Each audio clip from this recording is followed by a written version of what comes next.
السلام علیکم ناظرین و سامعین کرام، قاضی ریاض احمد معینی آپ سے مخاطب ہے۔ میں اپنے ان ذمہ دار بھائیوں کو مبارکباد پیش کرنا چاہتا ہوں جنہوں نے میری توجہ عشر کی طرف دلائی کہ عشر کے موضوع پر ایک معلوماتی ویڈیو آپ کے سامنے بیان کی جائے، جس کے ذریعے سے میرے وہ دوست کسان بھائی اپنی زمینی پیداوار سے عشر ادا کر کے اللہ اور اس کے رسول کی بارگاہ میں بھی سرخرو ہو جائیں اور معاشرے کے مستحق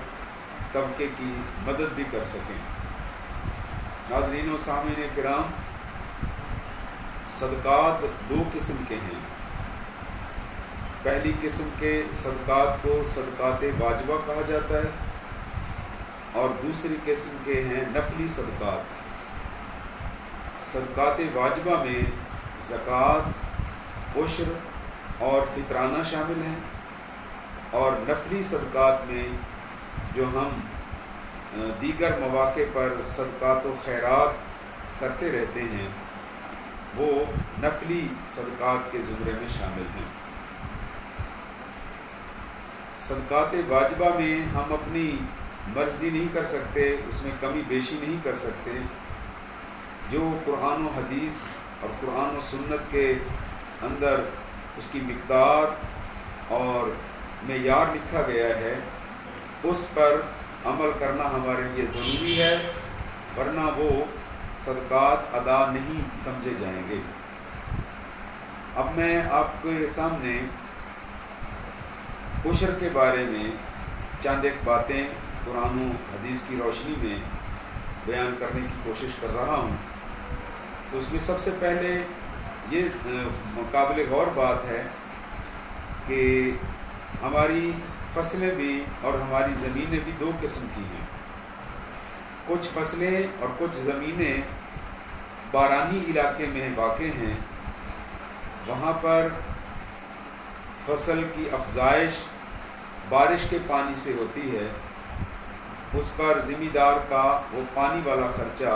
نہیں آتا، لہٰذا اگر بارانی علاقے کی فصل اترے تو ہمارے ذمہ دار بھائی کو چاہیے کہ وہ اس میں سے کل پیداوار میں سے 10واں حصہ عشر کے نام پر ادا کرے گا، اور وہ زمینیں جہاں پر پانی مول لے کر لگایا جاتا ہے وہاں کے بارے میں حکم ہے اور ارشاد ہے کہ وہاں کل پیداوار کا 20واں حصہ عشر کے طور پر ادا کیا جائے گا۔ اس کی مزید وضاحت میں یوں عرض کرتا ہوں کہ اگر کسی ہمارے ذمہ دار بھائی کی 100 من پیداوار ہوئی ہے، اگر وہ بارانی علاقے کا ہے تو پھر اسے 100 میں سے 10 من اللہ اور اس کے رسول کے نام پر عشر ادا کرنے پہ خرچ کرنا ہوں گے، اور جو جہاں پانی مول کا لے کر لگایا جاتا ہے اس پیداوار پر، چونکہ میں نے پہلے عرض کیا کہ 20واں حصہ ادا کرنا چاہیے، یعنی اگر 100 من پیداوار ہوئی ہے تو اس میں سے 5 من اللہ اور اس کے رسول کے نام کے ہیں، باقی 95 من ہمارے اس ذمہ دار بھائی کے ہیں۔ اگر اس طریقے سے ہمارے کسان اور ذمہ دار بھائی جو خون پسینے کی کمائی کر کے زمینوں کو کاشت کرتے ہیں،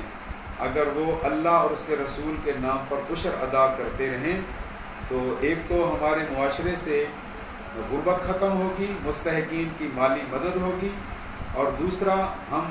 اللہ اور اس کے رسول کے بارگاہ میں بھی سرخرو ہو جائیں گے، اور ہماری فصلوں میں، ہمارے گھروں میں خیر و برکت کا نزول جاری و ساری رہے گا۔ اللہ تبارک و تعالی ہم سب کو اور ہمارے ان ذمہ دار بھائیوں کو اس طرف توجہ کرنے کی توفیق عطا فرمائے۔ اللہ پاک ہم سب کا حامی ناصر ہو۔ السلام علیکم ورحمۃ اللہ وبرکاتہ۔